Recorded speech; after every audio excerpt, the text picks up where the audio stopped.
right, welcome to episode number 39 of the Songwriter's Couch. And on today's show, I've got a very special guest, and I'll introduce him in just a moment. I hope everyone's liking the new format of the show and what we're doing with it, and there are some more changes that are coming. But of course, we'd like to thank all of our sponsors who make this possible and give us some change for recording and doing this little dance that we do here every week or so. Thank you to all the people that are listening and watching and all of the like. That, of course, is why we do this for you guys out there. So let us know if you like something, if you want something, or you think we should do something different. We're definitely listening to what people want. So on today's show, before we do that, because I always forget to do this, Craig, but like and subscribe and comment, please, down below or wherever the heck that thing shows up. It's gonna be there or wherever. It really helps to get some traction with the algorithm. So we really appreciate it. And as I accidentally said your name on today's show, is the one and only Craig Veltri. Am I saying your last name? You are. Veltri? Well done. I know you'd empathize with a name like Jaouen. I hope I'm Nope. pronouncing it correctly. Nope. Not even close. No, Oh Jaouen. gosh, what is it? Jaouen. Jaouen. Okay. It's very French, yes. Then because it's a German name, correct? No, French. French. Okay. Yep. Heavens. Okay. So Google was way off in my research. So thank you for correcting me. Yeah, Gosh. well, so the part of France that my family is from, I guess like the Celtics immigrated there or something to that part of France. So there might be some German, descent from the name or something in the past. So I've never actually looked that deep into it. Okay. I like to stay right in the shallow end of the pool. Right. I can tell you that the Veltris come from northern Italy, Calabria to be exact. So, All right. Well, my mom on my mom's side is Italian, so I've got French and Italian and probably a million other things. I keep it simple. The grandparents are as follows: Italian is mentioned, Slovakian, uh, Irish, and German. So I'm American. All right. Yeah, that's right. That's right. That's right. 100%. All right. So why don't you tell everyone where they can find your stuff, what you do exactly, and tell them to go like your pages and all that kind of thing. Well, the main one with my name on it is craigveltri.com. That's CRAIG, V as in Victor, ELTRI. You can find me on all the social medias, Craig Veltri Official on YouTube, TikTok at Craig Veltri, which I rarely use, Instagram at Craig.Veltri, or should I say, as my old roommate, the Tommy Thomas, used to call it, Instagirl. And you can find the new music video for If Only a Smile Could Change My Mind, along with the last two that I did on YouTube, Craig Veltri Music. And you can also find anything about the podcast, which our esteemed host of the Songwriter's Couch will actually be on this week. Yep. We'll be recording that interview right? later this week. We'll be recording this tomorrow. Are we live right now? No. This is a recorded, so this will come out. Okay.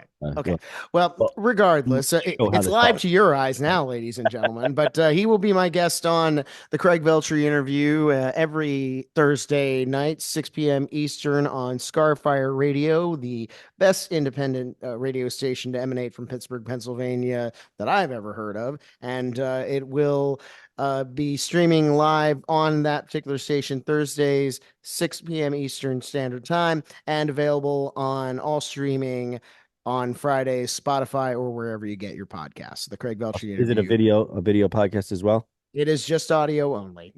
So I am debating. I've debated early on with it being a video format as well, but after a while, it's much easier just to cut it and listen to it. Yeah. You don't have to.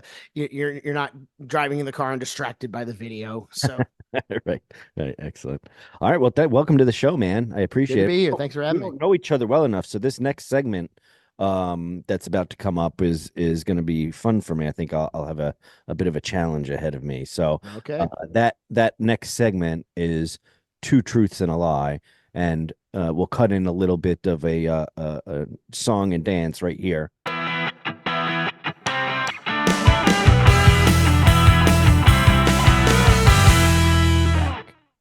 And now All we're right. back, Craig, right?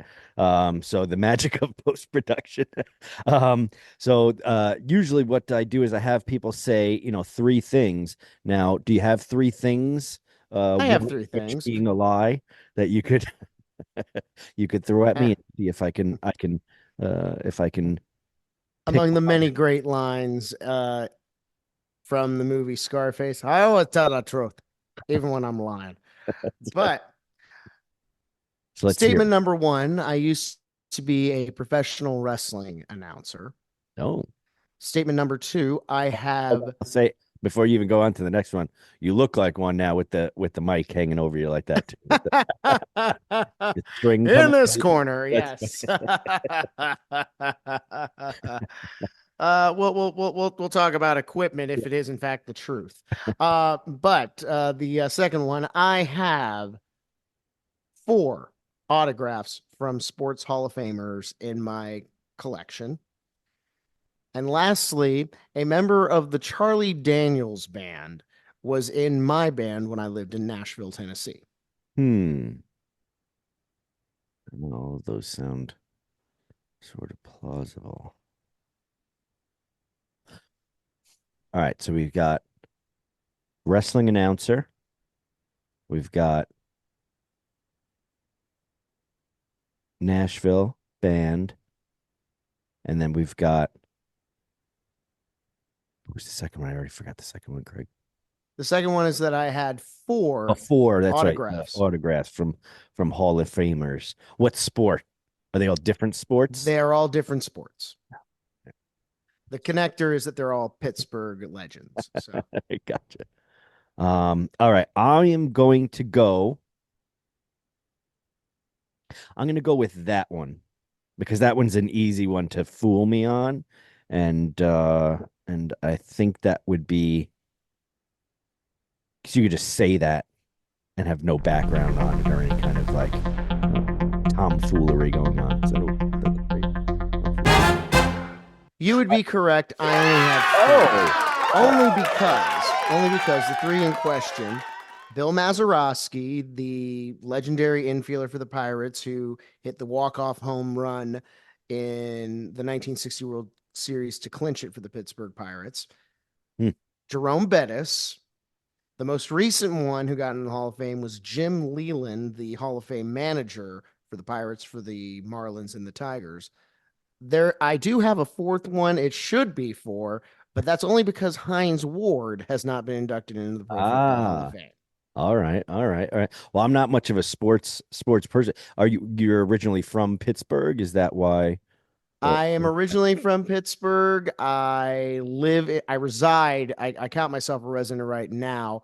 I live in Myrtle Beach, South Carolina right now, where I've been doing over 100 shows in and around the Grand Strand here in Myrtle Beach and the entire area known as the Grand Strand. But how's the my business operations are based out of Pittsburgh, and I will be returning to Pittsburgh end of September from October and through October, and then again in December, I'll be doing shows so you're like throughout that going area back as and well. forth So, between the two.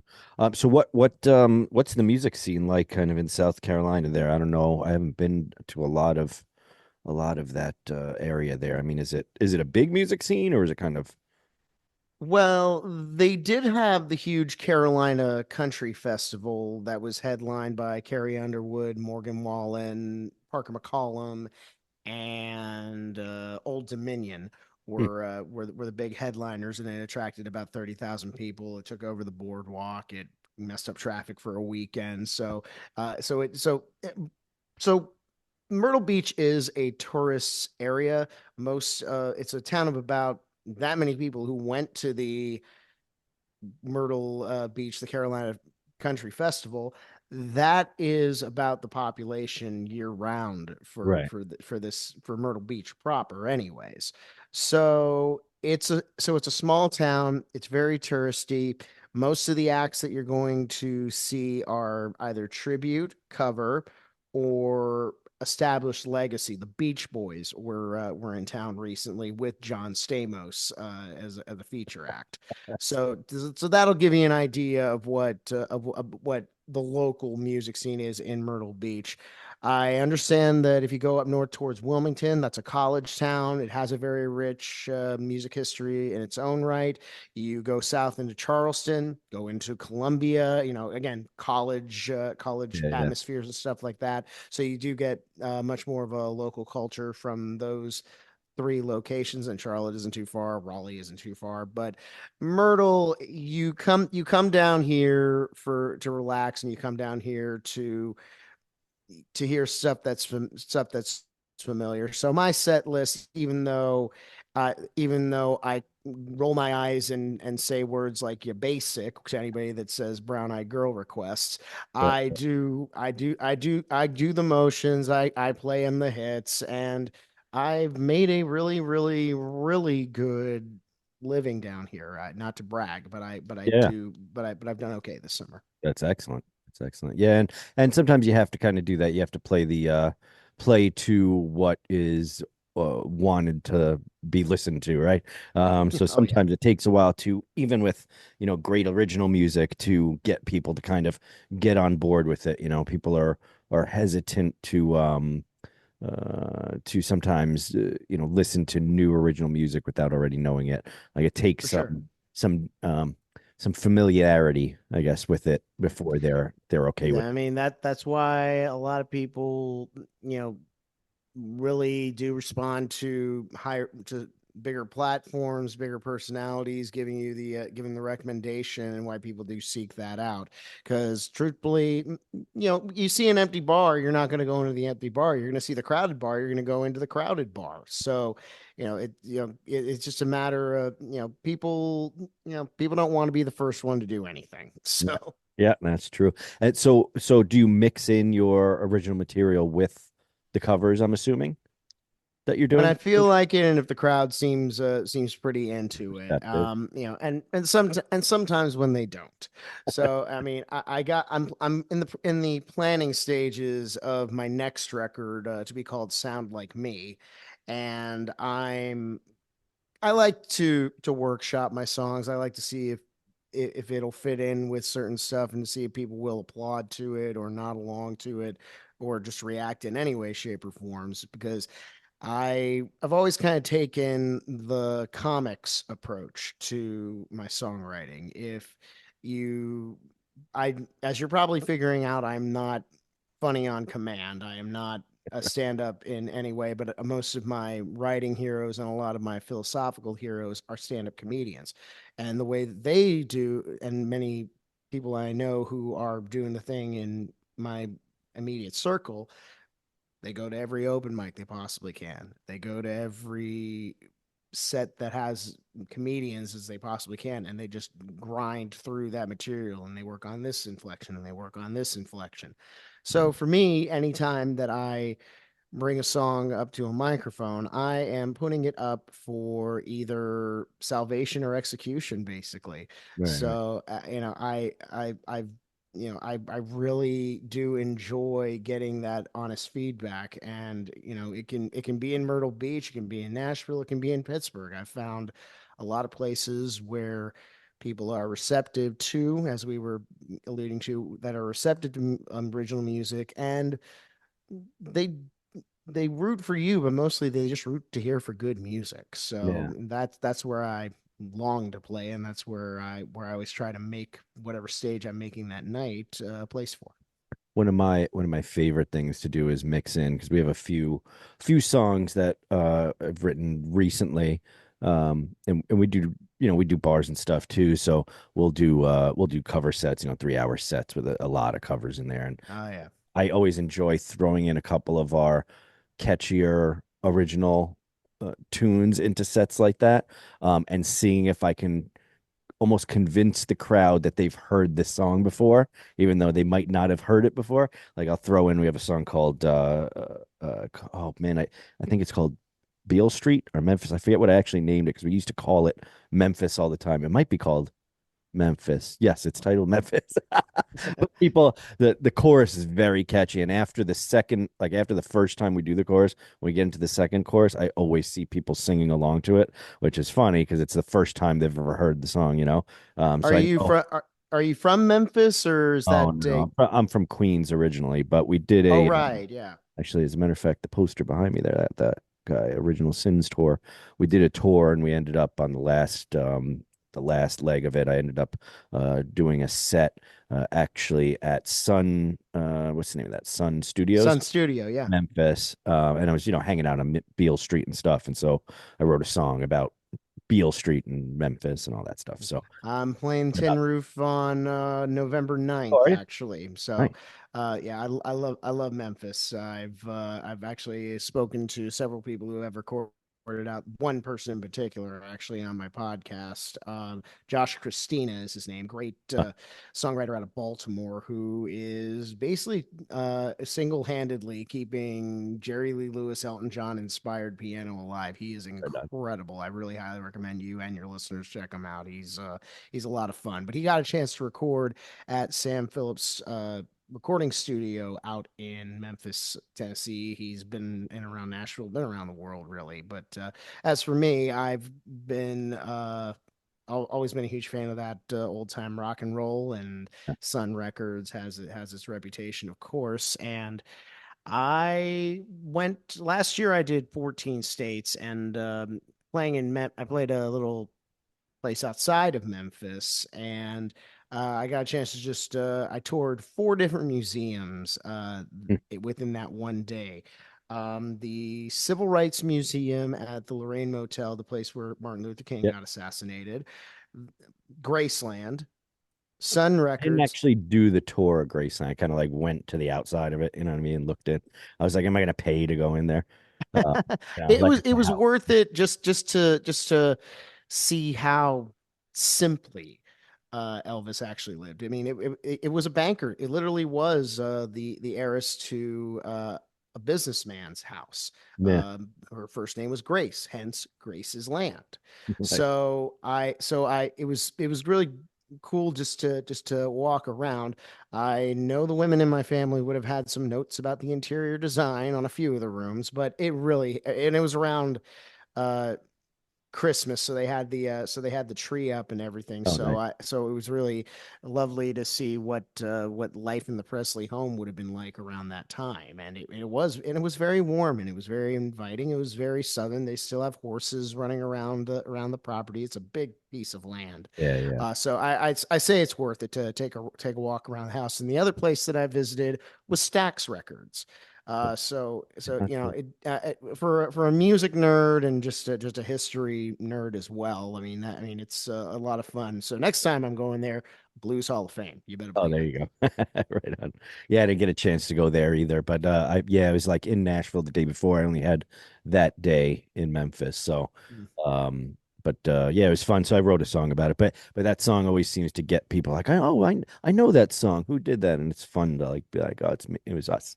We wrote it. So what I have one somebody accused me. It's like, hey, which Clapton song was that? Yeah, but that was mine. Hey, that's a good mistake to be mistaken for. So let me ask you this: when you write original material, do you generally like?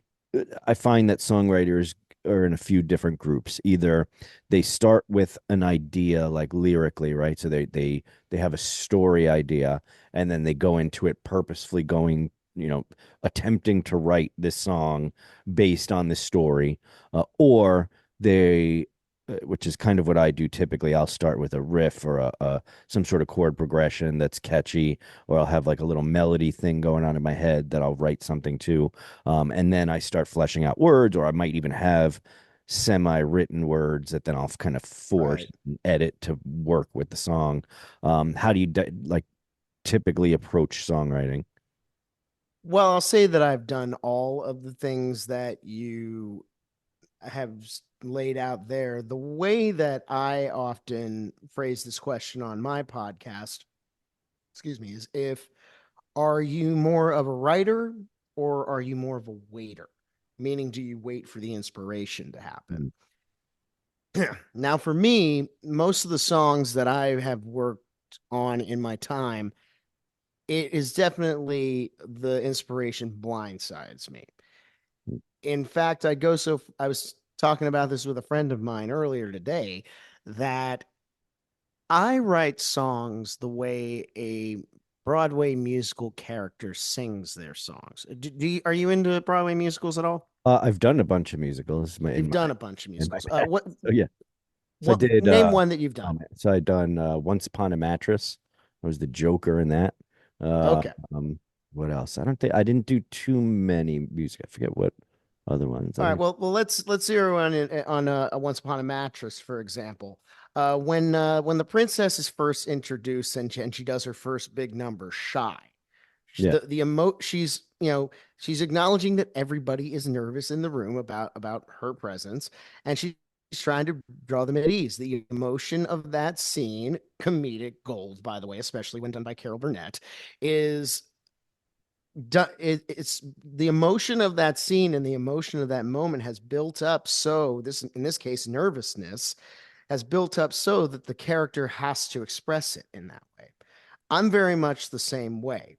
I respect the hell out of anybody that does have the notebook and is constantly writing, constantly has ideas. I have things in my phone with song titles, and I've been on co-writes, and I've helped a lot of people tap into that. Not a lot of people, but I've tapped into a few of my writer friends and we've come up with some pretty good songs. But the stuff that, that really, and I guess that's probably why most of those songs mean so much to me, is because it came from something really deep. It's not so much that I was able to write the song, it was the fact that I had to write the song. Yeah. So and then when you write it, does it typically are you writing, let's say, the guitar parts first, or are you going into it with melodies first? Like how do you what's your in general? Um As I've progressed, I've been writing now for almost, in fact, over 20 years if I were to guess. So I'm at the point, and I play so frequently. I play 20 to 25 hours a week. So I'm always playing, so I kind of have the pitches already stored in my mind. mm, So for example, the the most recent video is for a song called If Only a Smile Could Change My Mind. Now, I had a poem written on the subject about it, and I'm looking at it and I'm kind of humming the melody and I'm kind of hearing um, a walk down mm, along with it.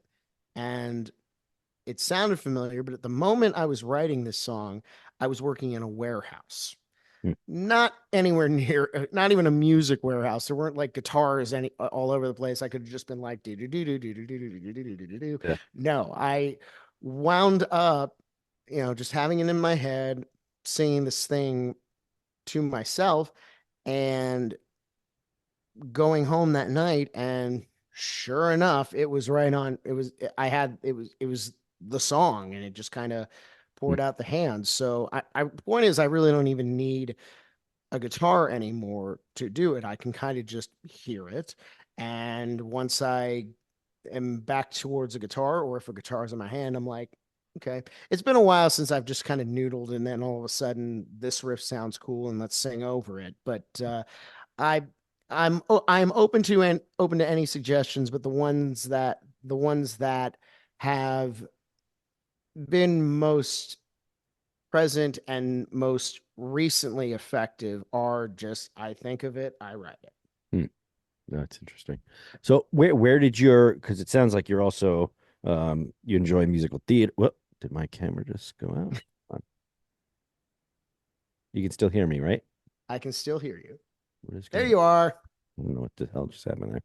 Um, what was I saying now? Oh, so you're obviously into music, obviously, but then musicals. It sounds like as well, and comedy and performance and all that sort of stuff. It sounds like, right? So where Oh did yeah. that love and that kind of obsession uh come from? Is that something that you like, where your family all into music, or doing plays, or um where did that first kind of come into existence for you? My family, in their own ways, are all great storytellers, especially my mom, my dad, my aunts, and my uncles, and most vitally, my grandmother Marty, Mary Carney. She was a freelance journalist. She was a teacher. She was a librarian. She was a Renaissance woman. She, more importantly, was my and is my hero. Hmm. And more than anybody in that family, she really did see that I had a gift for the gift of gab and the gift of writing. And so she encouraged me to go her way, go into journalism, go into broadcasting. But then I also had within especially my dad's side of the family. My dad is a twin. He has a twin brother, and both of them they will take over any party, basically doing routines. And I often thought that, I often thought that those two should have focused in on comedy, but they both had really great success. My dad was a pharmacy executive. My uncle is a retired lieutenant colonel in the United States Air Force. So they turned out okay. But when I saw that they could get laughs at parties, but then I also could see my dad's comedy collection. He had, we're from Pittsburgh, so mileage varies on the name I'm about to say, but Dennis Miller, who was kind of a hometown hero, Jerry Seinfeld, uh, who else? Sam Kinison was a little bit later on, but the tape was there, and he said, "I don't want you caught dead with that." And then I turned teenager, and you couldn't tell me anything anymore. But and that's kind of the one thing that he and I always bonded on. In fact, when we got to go to New York last year, one of the things that we did was we went to a show as part of the New York Comedy Special. It was Dave Attell at you might even know the place. It was right off of Times Square. It was one of the it was like the public house. It was like the main theater for the New York public school system. And so Dave Attell and friends, Ronnie Chung did a set. Uh, Jeffrey Ross came out and they did kind of the bumping mics thing, Yeah. roasted the crowd, and my dad and I were there for a couple of days. We did a whole bunch of other things, but that was definitely the highlight because him and I would often go on road trips, and there would be comedy tapes on most of the time. Huh. So Oh, that's awesome. Yeah, I've had now two comedians on the show too, just because I find it very similar to, what we do as musicians too. It's a very similar art, but very different too. But I find that like comedians have a great way, like you said, and I do a lot of that too, like testing out material at open mics. There's some open mics here where it's like they're not everyone isn't facing the stage. It's like mhm. people are sitting at tables eating, right? And they're Yeah, open mic going on, but a lot of times the people in the audience don't know that that's what's about to happen. And so it's interesting and fun to like play new material and see if I could get them to all get on board because you're only playing, one or two songs during an open mic. So you got a very short time to get people on your side. oh for I sure. like to go there and test out material all the time too. But let me ask you this before we get off of the topic of comedy.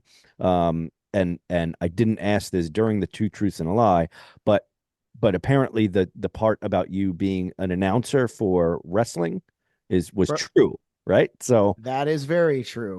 so Ladies and gentlemen, the following contest is scheduled for one fall, and it is your main event of the evening. I did some ring announcing, but mostly I did play-by-play announcing. huh, When I got out of college, my thoughts of going on and working for name your cable channel, name your sports channel, kind of lost its charm with me.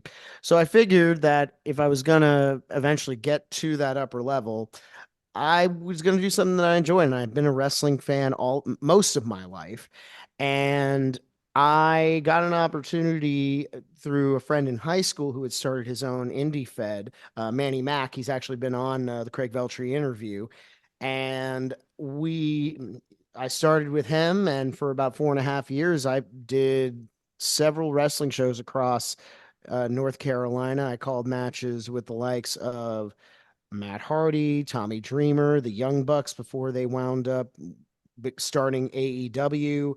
Moose, who is now he's been off and on the TNA World Champion, and just a slew of other.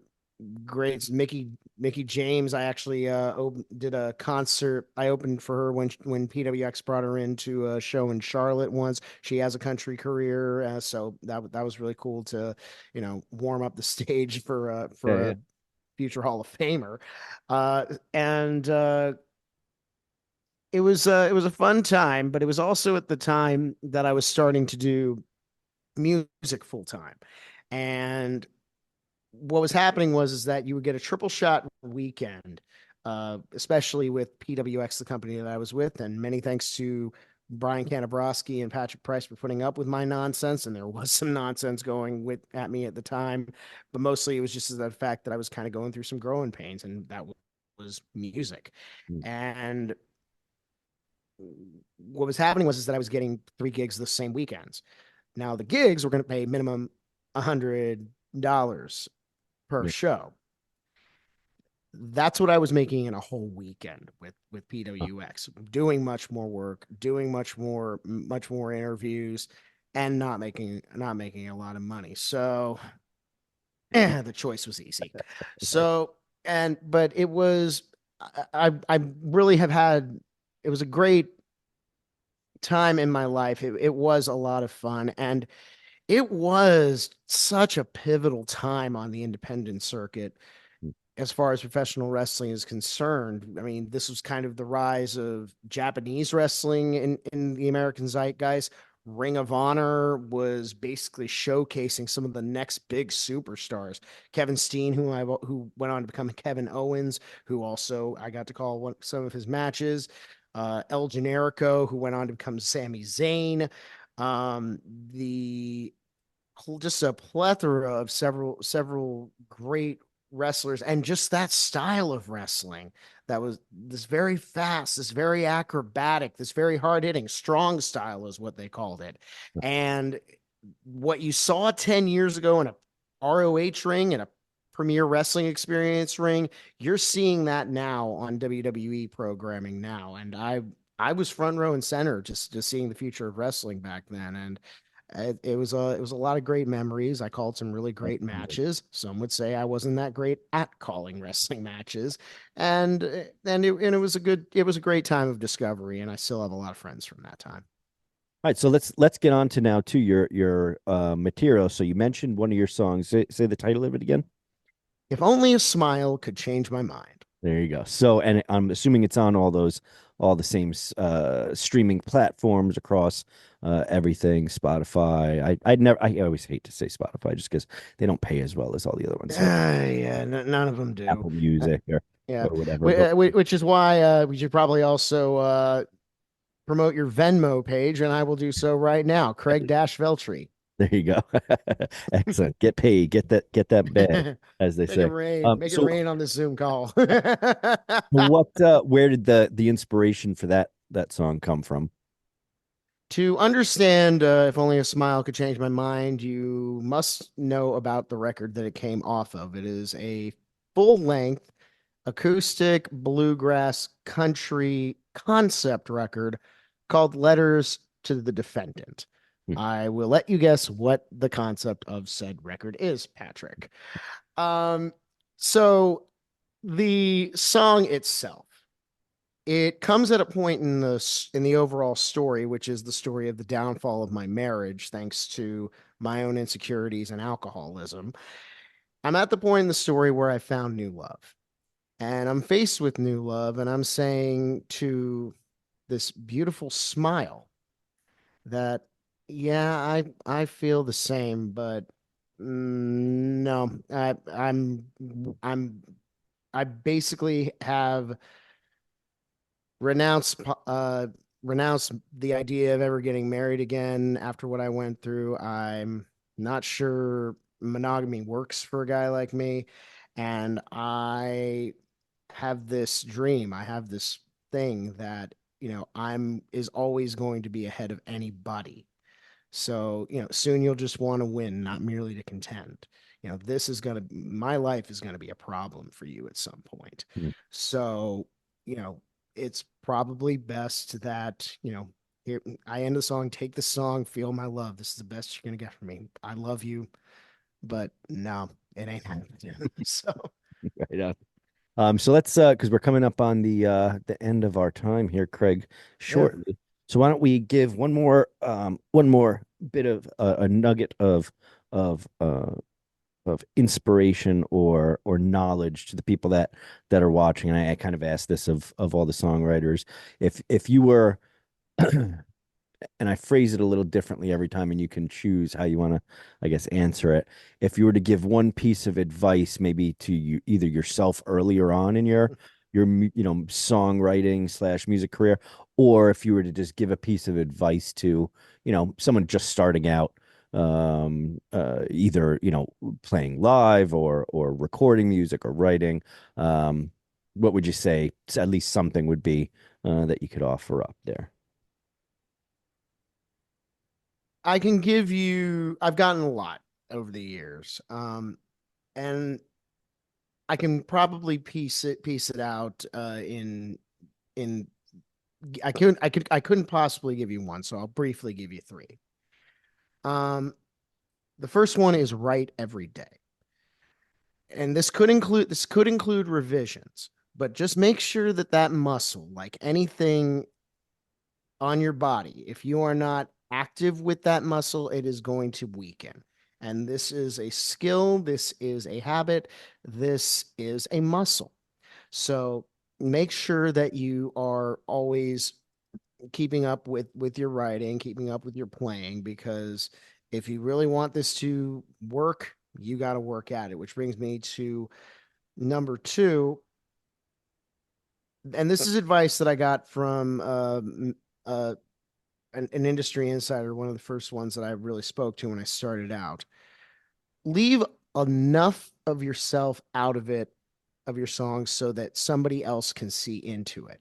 He used Stevie Nicks as an example. Yes, she wrote some very, very personal songs that were obviously about the men in her life. But you might not know that if you didn't know that about her, because there's enough of a screen, there's enough of a thickness between you and her that you can actually see yourself in Stevie.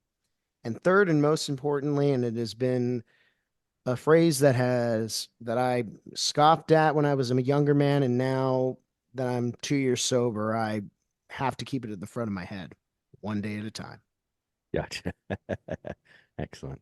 I like it, Craig. All right. Well, again, I want to thank you, obviously, for coming on the show today, and we're going to let you do some pimping out of your stuff again and where they can find your stuff. But I want to again thank you, everyone, for watching and listening. Don't forget again to subscribe, like, comment, do all that sort of thing. It really does help us, and we do have a kind of a patron page where if you want to help out the show too, you can donate your cold, hard-earned cash. Although I know everyone is strapped for money now in the way this economy is going, so I won't be too mad at you if you don't do that. But we do have cool merch. This is also my band's merch, so feel free to go on our patrickjoanne.com site and get all that. Of course, that helps us out as well.